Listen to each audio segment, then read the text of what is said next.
Welcome to this meditation for Thursday of Holy Week. This is my visual aid. You might need one of these if you felt upset for any reason. On question time of last week, Fiona Bruce said that she cried when she heard about the 13-year-old boy who died alone from coronavirus.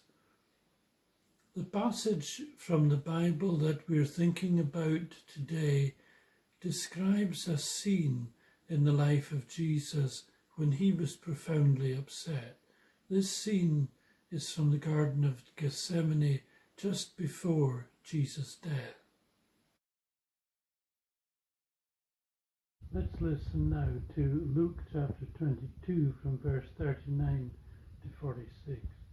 Jesus went out as usual to the Mount of Olives, and his disciples followed him.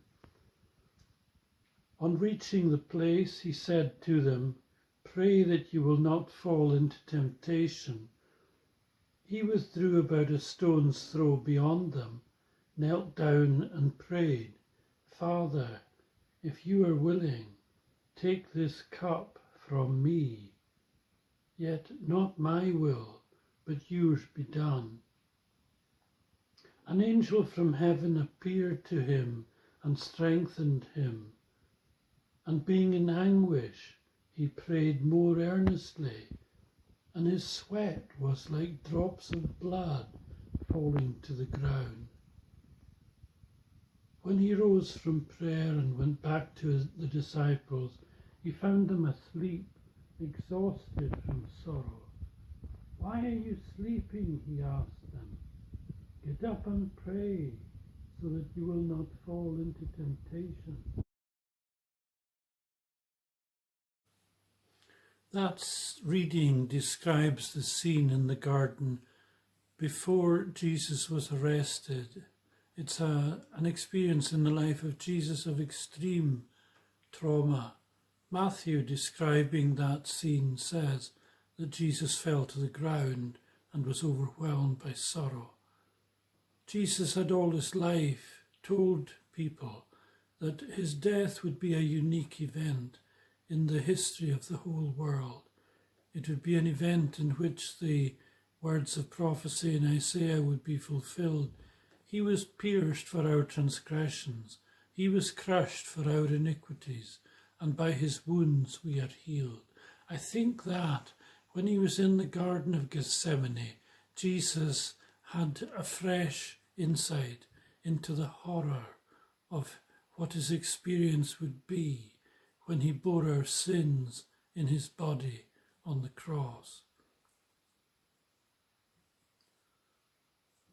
Think of what the coronavirus has done. It's destroyed jobs, it's taken people's lives, and yet some people seem to have been in denial, and if I'm not mistaken, even President Trump was a bit iffy in his relationship with the coronavirus pandemic in the early stages.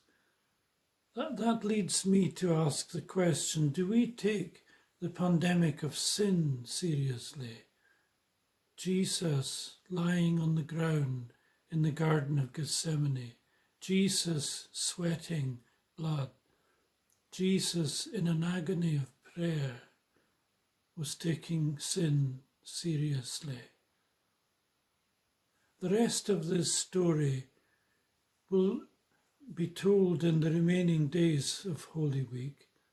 I hope that you'll tune in to hear. It's the story of hope after despair, the story of life after death. But for now, let's end with a prayer. God of all grace, thank you for sending your Son to be a channel of grace to us in the depths of our need. Thank you for Jesus, who is the focus of our hope. Amen.